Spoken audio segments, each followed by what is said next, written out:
Totalmente vendendo. A Petrobras vai ser vendida. O diagnóstico, por mim, todas. É muito interessante isso, porque o Bolsonaro era associado ao seguinte: não será vendida nenhuma. Ele é uma posição estatizante, etc, etc. Bom, agora vai ter uma resultante interessante, que para mim são todas. Então, se não tem nenhuma e tem todas, deve ter algo aí no meio. E a gente conversa com muita franqueza sobre isso, com uma brutal franqueza sobre isso. Nos valores, eu pedi a 2 grupos para fazer o cálculo para mim. Então, o que acontece? Eu não vou mencionar os grupos aqui, mas são grupos super estabelecidos. Um é um grande grupo internacional e o outro é um grande grupo brasileiro.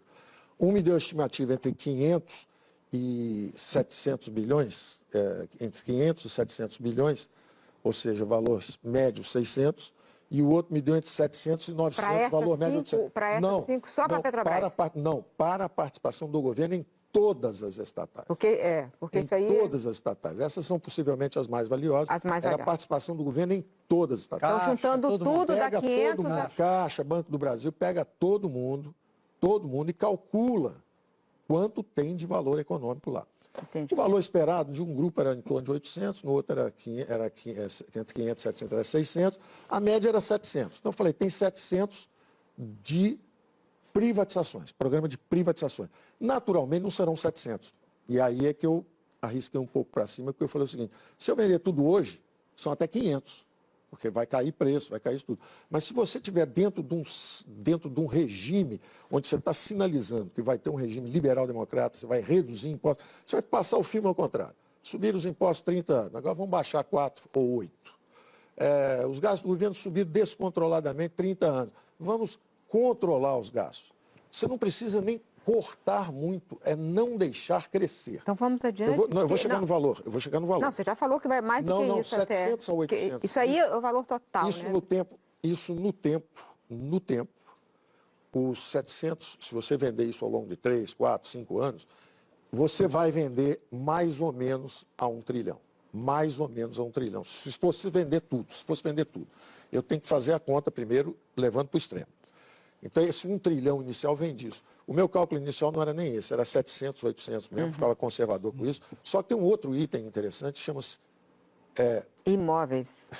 700 mil imóveis, que vão desde o Ministério da Fazenda, aqui no Rio de Janeiro, que o Ministério já está há muito tempo lá em Brasília, mas tem um prédio maravilhoso aqui, até aquele que dissolveu lá em São Paulo. Seguramente aquele prédio que dissolveu lá em São Paulo é da União. Aquilo ali devia valer uns 100 milhões, a uma taxa média de 10% de custo-oportunidade, nos últimos 5, 6 anos aí. Aquilo significa 10 milhões por ano. Está todo mundo doido para fazer pergunta aqui, Paulo Guedes. Peraí, deixa eu só terminar. Com 10% ao ano, você já tinha arrumado casa para todo mundo. Então você fica com um ativo derretendo na sua mão até cair. Se você pegar o valor 1 milhão, que é um valor baixo para 700 mil imóveis, dá outros 700, 800 bilhões. Se você tem 700, 800 bilhões de imóveis, 700, 800 bilhões de empresas estatais, você somando isso, você já chegou a 1,5 trilhão. Esse era o meu cálculo original. Naturalmente, o programa começa a circular, passa na mão de um, do outro, aí, não, mas pode ser mais, vai vender um pouco mais para frente. E tem um item também que não está aí, que são as concessões. Tem muitas concessões que são renovadas no Brasil na base da influência política. Na base da influência política, você ganha um negócio de 30 anos por dinheiro nenhum. Agora, se você realmente for cobrar das concessões o que você pode cobrar, tem mais uns 400 a 500 ali. Então, esse número de 2 trilhões é mais ou menos isso. O mais importante é a direção inequívoca. Nós precisamos completar uma transição. Existia um Estado máquina, robesiano, que vinha de uma ordem política fechada. E agora nós queremos um Estado, vontade do povo, russoniano. É um Estado de Rousseau. A vontade do povo é saúde, educação, saneamento, segurança pública. Essa transformação tem que ser terminada. Paulo Guedes, o Bolsonaro concorda com a privatização de todas as estatais? Eu disse que ele não concordava no início. Vocês mesmos sabem e diziam que ele era estatizante, ele era estatista, postura, votos, etc. Ele me parece pragmático. Quando a gente conversou sobre isso, eu falo, olha, eu só posso te ajudar se nós chegarmos à conclusão a respeito da missão. A missão é o seguinte: existe uma ordem politicamente aberta. São 30 anos de democracia, eleições a cada 2 anos, legítimas aspirações sociais de uma democracia emergente. Saúde, saneamento, educação, esse dinheiro tem que vir. E nós estamos numa transição inacabada do antigo regime para o novo regime. Por que a transição está inacabada? Porque o poder ainda está no governo federal e ainda tem muita estatal, muito imóvel, muita riqueza empossada. Isso tem que ser descentralizado para estados e municípios. Perfeito. Júlia. O Estado brasileiro tem que ser feito de baixo para cima. É uma federação. E nós estamos de cabeça para baixo. Tá certo. Tem dinheiro para fazer estádio de futebol, tem dinheiro para fazer, para dar para empresário. Paulo, vamos Pera continuar um nesse pouquinho. assunto Vamos sobre lá. as privatizações. Eu queria entender um pouquinho mais a questão dos prazos, né? Quando a gente fala de Petrobras, Banco do Brasil, Eletrobras, a gente depende do Congresso, né? A gente viu que a Eletrobras está enrolada há mais de um ano lá. Ainda tem a questão da modelagem econômica, que toma tempo. Do sistema Telebrás foi mais de um ano. Tem os editais que passam pelo TCU, quer dizer, tem toda uma programação ali que vai para mais de ano. Você falou em 5, 6 anos. Então, a coisa que você está pensando para além do mandato, de um eventual mandato do Bolsonaro.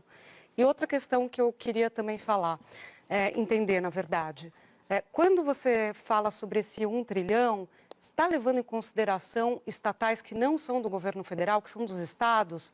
Porque muitos especialistas com quem a gente conversou falaram que para chegar nesse número, tem no pacote estatais dos estados. Tem um pacote, eu tenho chamado muita atenção da necessidade do Pacto Federativo, que o problema da Previdência está em todos os estados, inclusive em municípios maiores. O problema das estatais empossadas, as que não investem, nem deixam ninguém investir. Né? Por exemplo, você vai para uma distribuidora da Eletrobras, daqui a pouco vai faltar água, vai faltar luz no Maranhão, vai faltar luz no Amazonas, vai faltar em Rondônia. Elas estão depauperadas, não têm capacidade de investimento. É o esgotamento de um modelo. Esse modelo já se esgotou há 10, 15, 20 anos. Só que a classe política se aboletou, aparelhou e não sai de cima. E está atrasando o desenvolvimento do Brasil, porque eles não investem, não têm capacidade de investimento e, ao mesmo tempo, é um monopólio público. O privado não consegue entrar. Então, esse troço está atravancado. Então, evidentemente, está lá. Quando você fala assim, mas são 4 anos, 5 anos, vai além do governo ou não, o que eu acho mais importante, e eu nunca tive ilusão quanto a isso, quer dizer, as diretrizes têm que ser muito claras. Então, é o seguinte, uma ordem politicamente aberta, ela exige recursos para saúde, educação. O regime militar investiu em infraestrutura física, máquinas, equipamentos industriais, infraestrutura, equipamentos. A ordem democrática exigiu justamente o investimento em capital humano, saúde, educação, saneamento. É muito claro isso. Então é evidente que o governo, máquina, robesiano, de poder central, dirigista, tem que se transformar. E essa transformação é exatamente essa descentralização de poderes e recursos. Nenhum presidente pode ter tanto poder. Senão, daqui a pouco, vocês vão estranhar que tem um Putin aqui, vocês vão estranhar que tem um Erdogan. Ora, a transição está incompleta. Essa transição tem que ser feita. Você tem que descentralizar poderes e recursos. Valdo. Um presidente, um governador de Minas Gerais, é como se fosse um Macron, é o presidente da França. O governador de São Paulo, seja o Scaff, seja o Dória, é como se fosse o primeiro-ministro da Alemanha. Ele precisa de recursos. É ele que vai atacar saneamento, saúde, educação. É ele que tem que resolver nós esse problema. temos uma questão emergencial. Agora, o dinheiro não chega lá. Eu tenho que responder a pergunta dela ainda, que é o seguinte. Ela falou, então essa privatização vai levar muitos anos, como é que é? Eu me recuso a ficar prisioneiro da Caixa. Eu não sou um prisioneiro cognitivo da social-democracia que diz é tudo difícil. Se vocês virem a primeira página do Globo, de quando logo o Fernando Henrique entrou, eu falei, acelerem a privatização. A privatizem acelerado, está na primeira página do Globo. Aí vem assim, acho que era o Sérgio Mata na ocasião. Privatização acelerada é coisa de liberal. Nós somos social-democratas, nós vamos fazer no devido ritmo. Ora, a gestão patrimonial é um desastre. Se você entrega ativos para alguém, volta 2, 3, 4, 6 anos depois. Eu sei porque eu tinha feito a conta. Mas tem coisas legais, ela está falando de coisas legais, Paulo. Evidentemente são coisas legais. Você tem que Por cumprir exemplo, era legal, requisitos. um governo tem que saber o que ele pede legalmente para ser aprovado. Por exemplo, houve governo que legalmente congelou a poupança dos brasileiros inteiros. Houve governo que legalmente caçou boi no pasto, legalmente congelou preço em supermercado, fizeram planos bolivarianos. Mas você está devendo a resposta para ela. Fizeram E planos já está ele querendo bolivarianos. fazer pergunta. Eu vou chegar lá. Fizeram planos bolivarianos com respaldo legal. Prender boi no pasto com helicóptero. Mas isso foi há muito tempo, olha. Food em São Paulo, porque sobrou o preço no Guaraná. Foi tudo legalmente com apoio da mídia. A mídia toda apoiou o plano. Mas Então, eu Vamos digo o mudar de seguinte, assunto. será que hoje a mídia já entende que dar apoio legal a um programa de privatização seria bom? Eu acho que o Congresso aprova. Por isso que eu falo sempre de uma aliança Paulo Guedes. de centro-direita, de liberais democratas. Nós não somos prisioneiros da Caixa, desculpe. Quer Paulo dizer, Guedes. esse negócio de falar assim, olha, mas até você convencer, não tem que convencer. Se os liberais democratas estiverem no governo, eles vão aprovar um plano de privatização.